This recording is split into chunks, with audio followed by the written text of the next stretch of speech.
Hi, this is Jacob Nash with JNGL. Today we are looking at Unit 1, Lesson 4. It doesn't really have a title, but that's just what it is. And Standard 1.3. So I have a new software thing this time. And really, if you see me recording on different softwares, don't think that it's going to be any better or worse than any other video. It's just, I'm still teaching, it's just a different thing. Alright. Okay, so we have just some vocab for this. So 3 terms. Postulate, a term or a rule that doesn't need to be proved. Theorem, a rule that requires proving. So those are kind of they're not exactly antonyms, but they kind of mean the opposite of each other, sort of. And a midpoint. I'll show you. So this is the second time I've recorded this. That's why it's already drawn. So there you go. That's what this means. B, if you have these lines here, you might just have 3 points, and if you have these lines, that means B is the midpoint. So it's mid, that prefix kind of makes you think of middle, so that's kind of what it is. It's the middle point, and that what it means is that A and C are equal. So A and C will equal each other. So if you see something like this, 4, that equals 4, what does C equal? Well, because you see this B with these lines, that means it equals 4 also. Okay, good. And then if B, okay, so there's certain rules, and these are postulate terms. Postulate. And segment rule. And if B is between A and C, AB plus BC equals AC. So with this, just because it has A, B, and C doesn't mean that's always what it will be. So on your question, it might be M and O, or PQR, or XYZ, something like that. But that's still, you just substitute them in, like if P is the first thing that you see, or if M is the first thing you see, then that means you replace in the formula with M, and you kind of get that. But what it just means is really just that if you have a segment with 3 points, the 2 sections of the segments, the 2 separate segments within the segment, add up to equal that segment. So segment AB plus segment BC equals segment AC. So that's what that means. So an example might be is if segment AB equals 3 and segment BC equals 4, and you're like, okay, what is AC? AC is 7, because these two added together is 7. And you might just have to find the other thing, like the other term in the equation. So let's say instead it says segment AC equals 9. Well, what's BC? Well, if you know that AB plus BC equals AC, then you would if we put this equation together, we have, let's just say that this area right here is just called D, and this segment is just called E, because it's easier to do the equation if it just has one thing. And AC is F. So we're trying to find E in the equation. So D equals 3, so you just put 3 plus E, which is the same thing as segment BC in this case, equals 9. Well, you probably can do that in your head. It's 6. But if you didn't know, then you could just do subtract 3, and then there you go, E equals 6. So you probably get that. That's what that means. All right. Rule 2, angle rule. This is a different rule. And if you see these, what is it?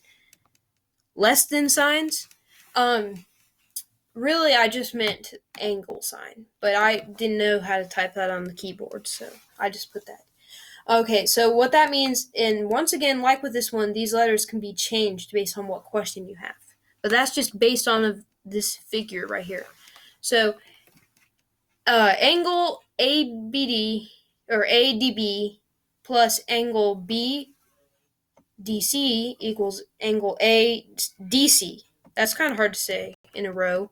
So, and if you hear anything like outside of the room, you might hear like mumbling or something. That's just because I have quite a few family members, so you might hear that sometimes. Okay, ADB, that's this one, plus BDC, that's this one, and it equals ADC, which is this one.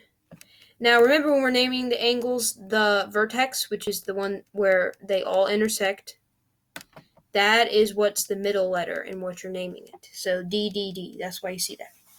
So that's pretty simple. It's kind of like with the segment one, it's just displayed in a different way. So if this was 3 and this was 6, that would be 9. That makes sense, right? And I don't really need to go through with if you had to substitute. If the 3 was missing, you'd know how to do that. All right, now practice. Okay, so you can pause the video like you do. So there's only 2 practice questions on this video. So it's kind of hard to see what this is. So if you cannot tell at all what this is, like when I'm drawing on here, it like connects, you see? It curves with the pencil even if I don't curve. So that's why it's kind of hard to read. So if you don't know what it says, just wait for me to say it. All right, I'll go over it now. All right, so right with this one. So when we have these lines right here like this, remember that means that it's a midpoint. And I made endpoint, or the midpoint, point M. That's what that thing is there. And then you have B and what looks like kind of like an upside down lowercase n, but it's really a 4, so sorry about that. Or it might look like a Y to you, but that's a 4. So, that should be easy because I already gave this exact example when I was talking about it. M, that means that the red and blue are equal. So if that's 4, that's 4. So that's all that is. That's pretty easy. And then also if you had the M there, you would know how to solve for the other ones. All right, and then using this angle rule right here, if EFG, if that is, so let's see what that is. EFG, that's this obtuse angle. If that's 163, and then we have HFG, and so F is the vertex, that's why it's in the middle. If that's 54 degrees, then what is EFH? Which is, I'll just do this purple. EFH. That's what this is. Okay. All right. So we have to put an equation for this one because it's not as simple as just adding the numbers this time.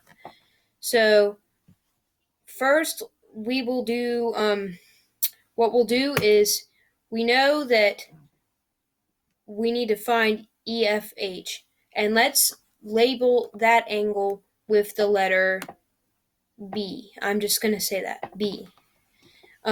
So 163, which is EFG, or sorry, that's not right. Oh, wait, yes it is. Okay, what am I trying to say? Sorry. What I'm trying to say is the whole thing is 163. So 163 is over there by itself on that side of the equal sign. And then we have 54, and then we have plus B will equal that. So that's what we know. And then you have to subtract 54 from 163. So let's just look at a calculator here. I think I have some sort of app on here. Let's see. Here we go. I'm pulling that up. Okay, then it's 163. And we do divided by 54. Oh, no, sorry. Minus 54. That would be a stupid number. All right, 109. 109. That's my grandma's address. Okay, there you go. That's the answer. That was random, but sorry about that. Okay. Okay, 109. That's the answer to that. I hope you understand that. Good. All right, look.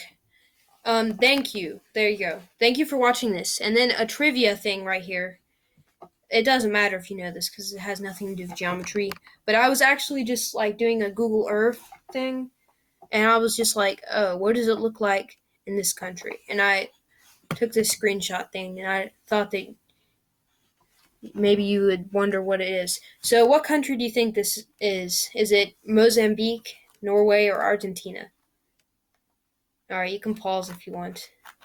All right, now I'll tell you. So the answer is, I'll just put it, oh, that's too big. All right, Norway, B.